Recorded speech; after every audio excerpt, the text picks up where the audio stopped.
Hello friends, today in this video I will show you how to enable Windows Explorer on Taskbar.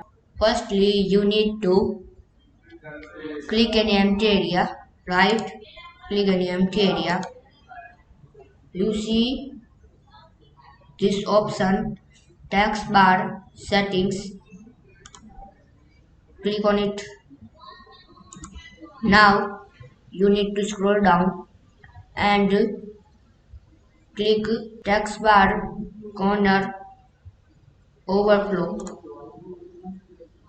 You need to click it and scroll down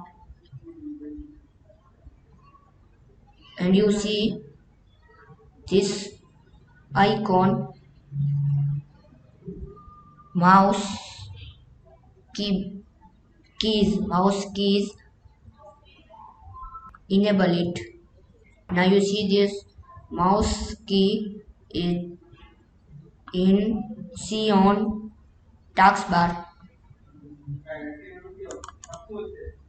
So this way we can how to enable Windows Explorer on taskbar.